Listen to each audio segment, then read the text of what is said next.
Ooh, Well, it's first of all, it's story, isn't it? It's how we have a writer, Mark Burton, who types it all out, writes, structures the scene.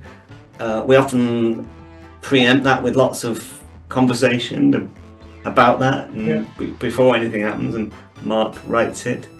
Then we take that and storyboard it. That's the first chance to really visualize it, isn't it? So it's also a chance for us to work ideas, try different things out, and it's a bit like a cartoon comic strip that then gets put into the edit suite, and Nick and I will do the voices, and we will make a version of the film in a very lo-fi way. Yes, called a reel or an animatic. Yeah. And it's a way of trying to tell the story before you even shoot anything. And because animation is so time consuming, we can't afford to be doing those experiments after the fact. We need to know that we're putting our energy into the right place, which is why we do that animatic process. And we get to see, are the characters working? Is the scene working? Is it funny? Could there be any more jokes? What is it serving a good purpose in the story? Even should it even be there? As a scene? And this process is probably a good year's worth of working the story hard before we actually press go on the animation process. Yes, and then that is the next stage. And that's the film. Is the making, actually making of the animation. And so there's all what we haven't talked about are the preparing of all the puppets, the design, the team. A lot of work. The whole team goes into all building of the sets. And that's going along in parallel. So we're ready to actually make the film that we've been proposing. And the animators who animate the scene is the next step, the important bit. One of the important bit you see. The finishing touches to everything.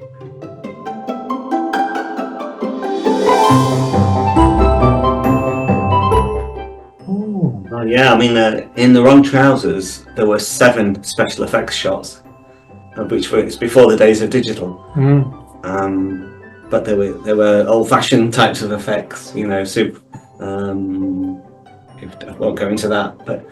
But I mean, since we made a number of films that also shot on film, 35mm film, up until Curse of the Were-Rabbit, and after that we switched to digital stills cameras. That's been the biggest single change in the studio, isn't it? Yeah. You can see exactly what you're filming there and then without needing to send the film to the lab. Yes.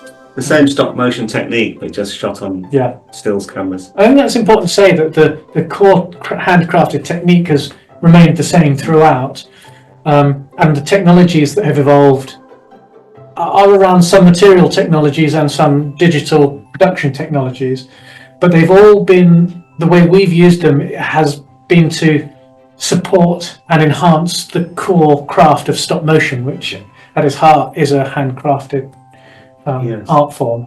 Yes. And we still use.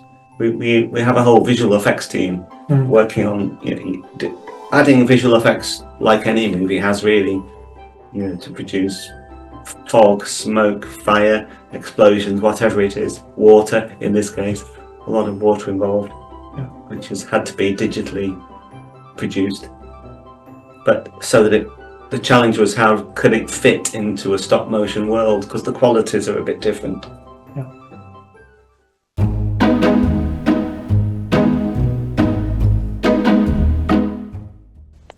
Ooh. Roll up your sleeves and get started. I think is the and have an idea. Have an idea. If you have characters, their design is important. So they lend themselves to stop motion, and try and keep it simple. Keep the idea simple and short. Yeah, and there's nowadays, if you've got access to a smartphone or a tablet device, there's usually a free app available, and you can just start animating on your kitchen tabletop and see if you like it. And if you do, you can kind of dive a bit deeper and get a bit more involved. But actually, the basic technique of stop motion is readily available now, so there's no excuses. You can have a go yourself. Yeah.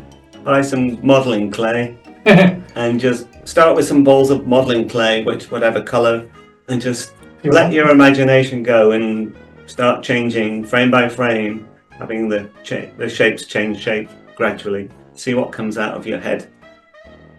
Yeah. Have fun. Yeah.